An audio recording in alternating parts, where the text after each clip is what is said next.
నమస్తే.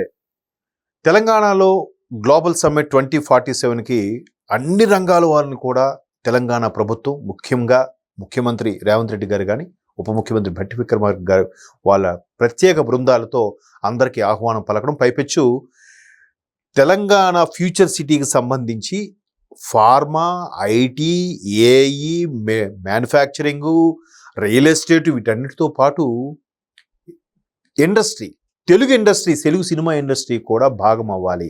అందులో కూడా ఖచ్చితంగా తెలుగు సినిమా ఖ్యాతిని పెంచాలి. దానికి సంబంధించిన సినిమాలు పిక్చరేషన్ అయితేనేమి, నిర్మించడం అయితే కానీ చాలా ముందుకు వెళ్తుంది. దానికి చాలామంది దిగ్గజాలు దాన్ని బ్లైమ్ లైట్లోకి తీసుకొచ్చారన్న విషయం తెలిసిందే.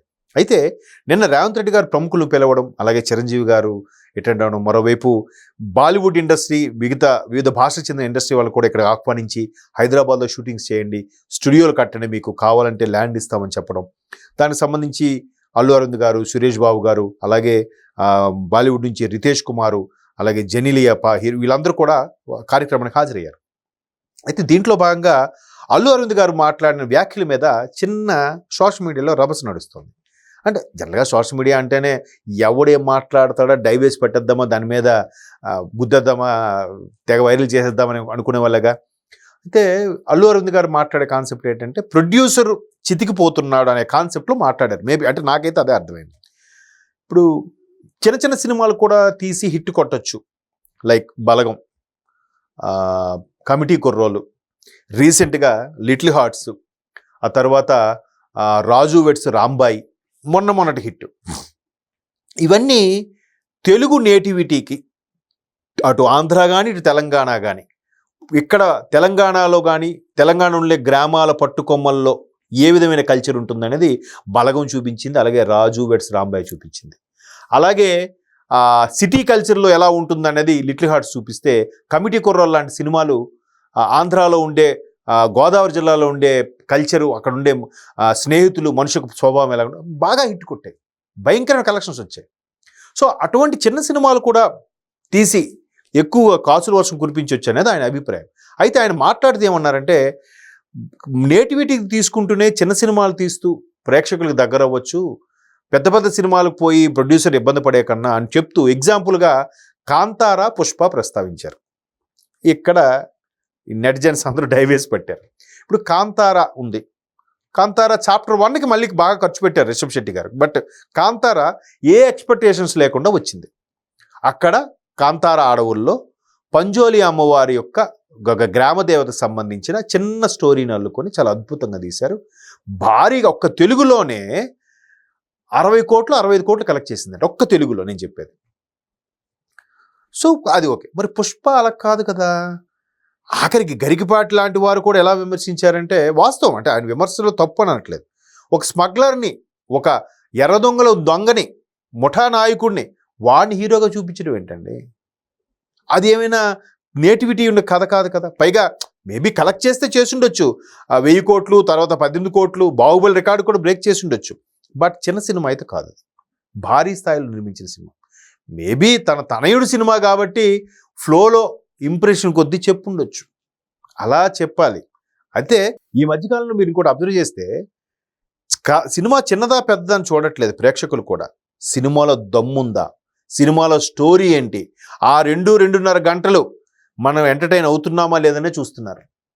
నిజంగానే అక్కడ అబ్బా పలానా బ్యానర్ రా, పెద్ద ప్రొడ్యూసర్ సినిమా రా, అబ్బా సూపర్ స్టార్ అయిన ఎవడో మంచి సూపర్ స్టార్ సినిమా కదా రాడు, అది లేదు. సూపర్ స్టార్ సినిమాలు కూడా బొందబెట్టినవి ఉన్నాయి, చిన్న చిన్న ముక్కు ముఖం తెలియని హీరోలు హీరోయిన్లు చేసినవి కూడా సూపర్ హిట్ అయినవి ఉన్నాయి. దానికి రీసెంట్గా Raju weds Rambai best example. So అలా మాట్లాడే ఉద్దేశంలో ఆయన మాట్లాడటం రెడీగా, బన్నీ యాంటీ ఫ్యాన్స్ ఉంటారుగా, మేబీ ఆయనకి బ్యాడ్ టైం అయినా చెప్పాలి. బన్నీ గారికి లాస్ట్ టైము ఆయన సినిమా రిలీజ్ అయినప్పుడు దురదృష్టవశాత్తు ఒక మహిళ ఇదైపోవడం, ఆ తనయుడు ఇప్పటికి కూడా వాళ్ళ బాబు కూడా పరిస్థితి ఇంకా బాగాలేదట, రీసెంట్గా కూడా వార్తలు చూపించారు. సో ఇట్లాంటి పరిస్థితి ఆయన పాపం అరెస్ట్ అవ్వడము, తర్వాత విడుదల అవ్వడం చాలా జరిగాయి. సో అప్పటి నుంచి ఆయనకంటూ ఒక యాంటీ ఫ్యాన్స్ బేస్ తయారైనట్టు కూడా అనిపిస్తుంది. మరోవైపు అల్లు ఆర్మీ అని వీళ్ళు చెప్పుకుంటుంటే, ఇంకోవైపు Allu anti army, AA, AAA. ఏఏ అంటే అల్లు అర్జున్, ఏఏ అంటే అల్లు ఆర్మీ. ఇప్పుడు అదే అల్లు ఆర్మీని AAAగా మారుతున్నారు. అంటే అల్లు అర్జున్ అల్లు యాంటీ ఆర్మీ అంట. వీళ్ళు బన్నీ ఏం చేసినా దాన్ని బ్యాడ్ ప్రోపగాండా చేయడం, లేదంటే అల్లు అరవింద్ గారు ఏం మాట్లాడినా దాన్ని తప్పుగా ఇలా రకరకాలు జరుగుతున్నాయి. పైపెచ్చు ఈ మధ్య ఒక ఆడియో ఫంక్షన్లో కూడా producer and artist Bandla Ganesh గారు కూడా అమ్మో అల్లు అరవింద్ గారితో సామాన్యంగా ఉండదు, ఆయన ఏదైనా చేస్తాడు అన్నట్టుగా. అంటే అలా కాదు సార్, ప్రొడ్యూసర్స్ అంటే ఇలాగా ఉండాలి, చిన్న చిన్న సినిమాలను ఎంకరేజ్ చేయాలని లిటిల్ ఆర్ట్స్ సినిమా సక్సెస్ వేదిక మీద కూడా మాట్లాడారు. అంటే ఈ మొత్తం వ్యవహారం ఎలా అనిపిస్తుందంటే అల్లు ఫ్యామిలీకి కొంచెం బ్యాడ్ టైం నడుస్తుంది. అల్లు అరవింద్ గారు మదర్ కూడా ఈ మధ్యకాలంలో స్వర్గస్థులయ్యారు.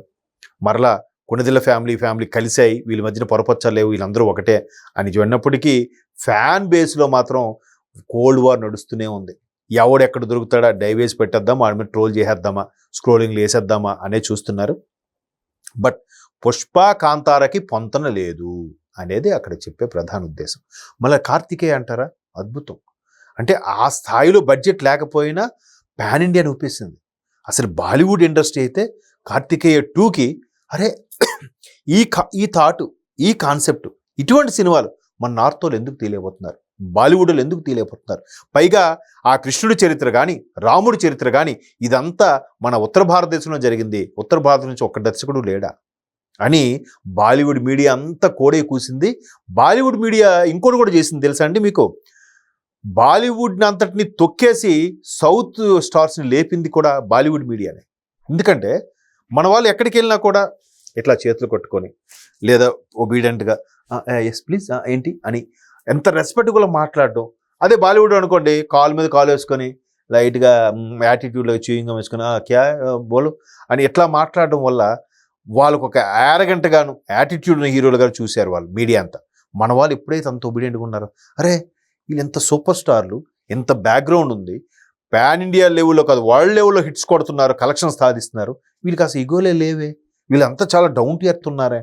అక్కడ ఒక్కసారిగా ఆ చేంజ్, ఎవరైతే హీరోయిన్లు అవకాశాల కోసం 1-2 సినిమాలు తెలుగులో చేసి తర్వాత నువ్వు ఎవడో తెలియదు దొబ్బేరా అని బాలీవుడ్ సినిమాలకే పరిమితమైన హీరోయిన్లు ఇప్పుడు క్యూ కడుతున్నారు. ఫస్ట్ సౌత్లోనే చేస్తాం, అవసరమైన సౌత్ ఏ సినిమానే చేస్తామంట. మరి ముందు ఏమైంది?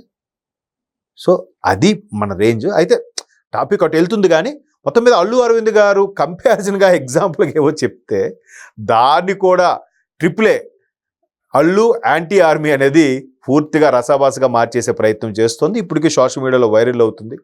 చూద్దాం ఇది ఎక్కడికి ఎండ్ అవుతుందా లేదా అనేది. అందుకే ఏం మాట్లాడినా తప్పు అన్నప్పటికీ మాట్లాడకుండా ఉండడం బెటర్. మాట్లాడకపోతే మళ్ళీ అదొక అమ్మో వీడికి ఏంటి ఎంత యారగెంట్, వీడికి ఏంటి ఇంట్రావర్ట్, ఇవన్నీ మళ్ళీ సర్టిఫికెట్లు బిరుదులు ఇస్తారు. కాబట్టి సోషల్ మీడియాలో ఇలాంటివి చూస్తూ మేబీ అల్లు అరవింద్ గారు కూడా ఎంజాయ్ చేస్తుంటారేమో. ఇప్పుడేమో నేను పొరపాటున ఏదో అన్నాను రాబో, దాన్ని కూడా వాడుతున్నారా, సరే కానివ్వని అనుకుంటారేమో. అంతకు మించి పెద్దగా రాద్ధాంతం అయితే లేదు. అది